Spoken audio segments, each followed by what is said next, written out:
Então, galerinha, continuando a aula, ainda na apostila 1, página 9 e 10, tá? A gente está acompanhando o livro e a apostila, revezando, né? Então, continuando a crise do feudalismo, só que agora no século XIV. Se eu perguntar assim, cite fatores da crise do feudalismo, tá, esses aqui são fatores da crise do feudalismo, mas eles são do século XIV. Né? Então, a origem da crise do feudalismo está lá em cima, que eu já expliquei. Então, todos são fatores, mas esse aqui vai ser o que vai desencadear a derrocada mesmo do feudalismo. Então, primeiro, peste negra. Né? Tá pequenininho aqui, mas vocês vão estar com o material acompanhando, então vocês vão poder ler aí. Tá? Então tá escrito, era uma epidemia bubônica pulmonar intestinal. Como a contaminação caminhava pelas rotas comerciais que se uniam às cidades europeias, milhões de pessoas morreram e povoados inteiros desapareceram. Estima-se que cerca de um terço da população europeia tem desaparecido entre 1347 e 1350, fase de maior incidência. Tá. Então quem que vai trazer isso aqui para a Europa? Principalmente os comerciantes de Gênova e Veneza, porque eles vão ter contato com a peste negra que surge na Ásia. Né? Então eles vão estar trazendo para cá e tal. Né? A gente está vendo aí a questão do coronavírus, né? Vai traz, e aí pouquinho que traz já espalha, né? E aqui vai dizimar um terço da população europeia. Né? Então aqui vai dizimar mais do que o coronavírus está dizimando por enquanto. Tá? Beleza, então peste negra. Segundo, Guerra dos 100 Anos. Ó, nesse mesmo período de maior incidência, aqui ó, de 1347 a 50, nós vamos estar vivendo também um período de extrema guerra. Né? E essas guerras, elas vão estar acontecendo entre França e Inglaterra. Não tinha o Estado Nacional francês e inglês ainda, mas na região que ficava França e Inglaterra. Né? Assim como as revoltas camponesas que eu vou falar daqui a pouco. Tá certo? Então, peste negra, né? Agora guerras. Então isso vai ser um período muito conturbado. A igreja, inclusive, vai falar que, nossa, isso é castigo de Deus por todos os pecados que vocês estão cometendo. Enfim, vai ser um período muito tenebroso aqui. Então vamos lá. Por que vai ter a Guerra dos 100 Anos, que na verdade dura 116 anos? Foi apelidada assim. Né? Então, principais causas. A pretensão de Eduardo III, rei da Inglaterra, ao trono francês. Porque ele era neto de Filipe IV, que foi rei francês durante esse período aqui, de 1285 a 1314. Toda vez que não tem herdeiro direto, né, sempre tenta ficar com um herdeiro mais próximo. Então, quando Eduardo III, que era neto de um rei que foi rei francês, né, Eduardo III era inglês, ele era neto de um rei que era francês. Na falta de um herdeiro, ele vai querer o trono, né, querer unir os dois tronos, e isso vai gerar uma guerra. Né? E outra também causa vai ser a disputa pela região de Flandres. Lembra que eu falei lá em cima das feiras? Aqui, ó, eu falei na aula passada também.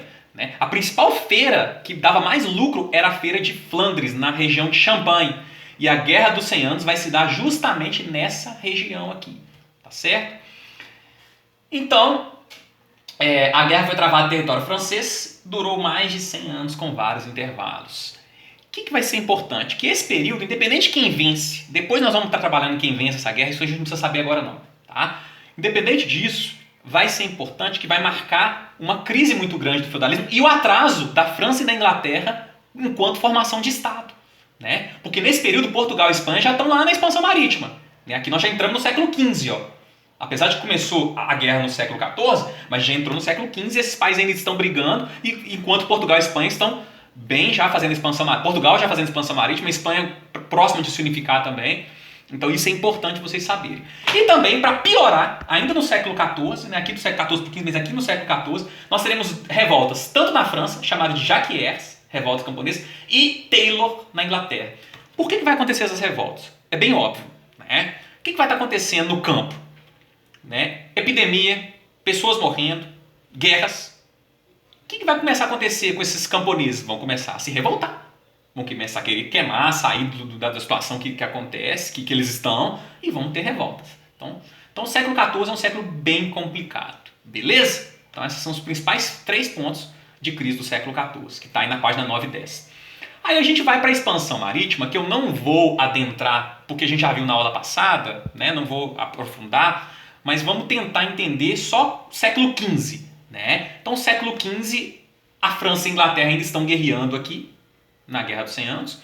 Enquanto isso, né, iniciada a expansão marítima a partir da formação do Estado de Portugal, primeiro, Portugal se forma com a Revolução de Avis em 1385 e depois em Espanha em 1492, quando Fernando e Isabel se casam e conseguem formar o Estado espanhol. Tá, Portugal começa a expansão marítima, tal, porém, Cristóvão Colombo, antes de navegar pela Espanha, Cristóvão Colombo tenta navegar por Portugal, só que os portugueses não aceitam a ideia dele de navegar para o oeste, tentando fazer a teoria, valer a teoria da esfericidade da Terra para chegar nas Índias, né? Então, os portugueses não, você está viajando. Então, os espanhóis que não tinham muita noção de navegação aceitam e, sem querer, querendo, em 1492, logo depois que os espanhóis se unificaram, né, ele chega à América, pensando que estava nas Índias, né? Então, logo depois que Colombo chegou lá, os espanhóis trataram de demarcar suas descobertas, coloquei entre aspas, porque na verdade não foi uma descoberta, né? Foi um achado e tal. Nós vamos ter um texto que vocês vão ter que ler para entender melhor isso aí, esses conceitos, né, de descoberta, de achamento, enfim. Através do Tratado de Tordesilhas, realizado em 1494. Então, em 1494, o mundo ficou dividido em Portugal e Espanha. Né? Tá. Em 98, Vasco da Gama chegou às Índias e em 1500, Cabral vai chegar ao Brasil. Tá? Beleza. Será que isso aqui foi descobrimento, foi achamento e tal? Enfim, nós vamos ter um texto, né, que eu vou passar para vocês, que vocês vão ler e ter as conclusões e tal, e vocês vão fazer críticas a respeito. Nesse contexto, vale ressaltar as várias hipóteses, faltou um S aqui, de descoberta, entre aspas, das terras brasileiras. Esse termo com certeza não se aplica à América, uma vez que Colombo claramente afirmava estar nas Índias e não ter nenhuma noção de onde realmente estava. O texto em anexo explora bem essa ideia e explica alguns detalhes interessantes sobre o tema. Então vocês vão receber um texto que eu vou colocar em anexo para vocês vão dar uma lida nele, né, ver essa questão do achamento, como é que é, e aí eu vou passar na atividade avaliativa, né, a respeito desse texto, relacionando com esse tema e também relacionando com a crise do feudalismo, beleza? Agora falando para terminar da sequência da matéria. Sequência da matéria. Aí eu coloquei aqui do geral, da história geral, para o particular Brasil. Porque agora nós vamos ter duas histórias para estudar, porque agora nós chegamos no Brasil. Então nós vamos ter a história geral e nós vamos ter a história do Brasil. Não dá para estudar tudo junto. O que eu vou fazer com vocês? Nós vamos continuar a história geral. Então na próxima aula a gente vai estudar o Renascimento cultural, as reformas religiosas, até chegar ao absolutismo e tal. Ponto.